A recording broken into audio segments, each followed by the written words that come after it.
The first thing my father did when guests arrived was assign everyone a role. My older brother handled stories. My mother handled appearances. My cousins handled laughter. I handled problems before anyone noticed they existed.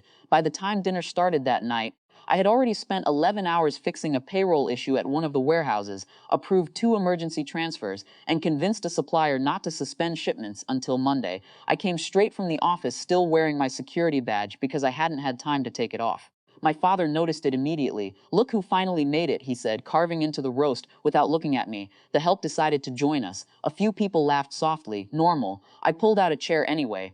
My youngest cousin asked if I was still doing paperwork for the company. Before I could answer, my father leaned back in his seat and waved his hand dismissively. "Paperwork," he said. "Please, he just cleans up messes after real decisions get made." More laughter. I should have ignored it. Usually I did, but something in me had become tired in a permanent way. Maybe because earlier that afternoon I'd sat across from a restructuring attorney explaining, for the 3rd time, that the company could not survive another quarter under my father's spending habits. Maybe because the bank had stopped calling him entirely and started calling me. Or maybe because I was 36 years old and still being introduced at family events like an assistant, no one respected but everyone relied on. I sat down carefully. My father kept going. "You know what his problem is," he said to the table. "He mistakes usefulness for importance." Then he shoved my shoulder hard enough that the chair slid sideways. "Sit down and shut up," he snapped. "You're just the help." The room burst into startled laughter. Not cruel laughter at first. Reflexive laughter. Survival laughter. I looked around the table. Nobody met my eyes. Not my mother, not my brother. One of my uncles stared into his drink like this had happened too many times to interrupt now. I fixed my collar, stood up and smiled. "Enjoy the meal," I said quietly. My father smirked, still holding his wine glass. "It's your last free dinner." That finally silenced the table. Not because they understood, because my tone didn't fit the moment. I picked up my phone, pressed my thumb against the screen once, and walked out before anyone could ask what I meant. Outside, the night air felt cold enough to wake me up.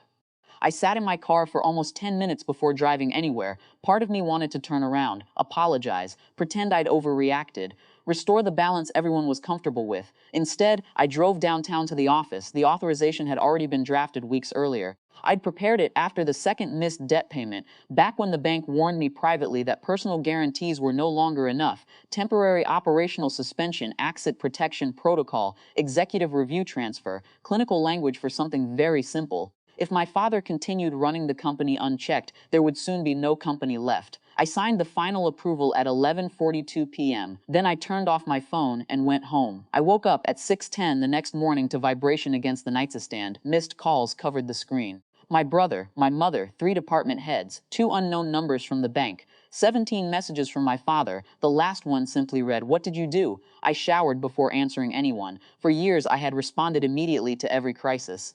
Every explosion became mine to contain. That morning I made coffee first. When I finally checked my voicemail, the tone had changed completely. No insults, no commands. Fear reorganizes people quickly. At 8:30, our corporate attorney called. "They arrived at the headquarters demanding access," she said carefully. I stared out the kitchen window, and the board representative was already there. I closed my eyes briefly. I could picture it perfectly now. My father entering the building expecting obedience. Security refusing him entry to executive accounts. Legal counsel waiting in the lobby, docs on the table. Authority made visible, not emotional. Administrative, the kind that cannot be shouted over. "He kept asking who approved it," she continued. I said nothing. "He didn't know your name was on everything." That hurt more than I expected, not because he underestimated me, because after all these years, part of me had still hoped he understood exactly what I'd been carrying for him. Around noon, my mother finally reached me. Her voice sounded smaller than usual. "You embarrassed him," she said softly. I almost laughed, not because it was funny, because even now humiliation only seemed real when it happened to him. He shoved me out of my chair. Silence then, quietly. "You know how your father is." I looked at the missed calls again, 65 by then. "You all do," I said. Another silence followed, this one longer.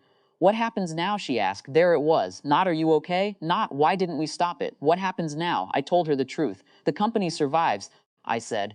"If people stop pretending, he still knows how to run it." She began crying after that, though I couldn't tell whether it was grief, shame, or exhaustion. Maybe all three. 3 weeks later, my father and I sat across from each other in a conference room neither of us owned anymore. He looked older without the performance of authority around him. No audience, no family table, no laughter to hide behind. He asked practical questions first: how long the review would last, whether the banks could be negotiated with, which assets were protected. Only near the end did he finally ask without looking at me, "Why didn't you warn me?" I watched his hands for a moment. "I did," I said, and that was the worst part because I had, for years, just never loudly enough to interrupt dinner.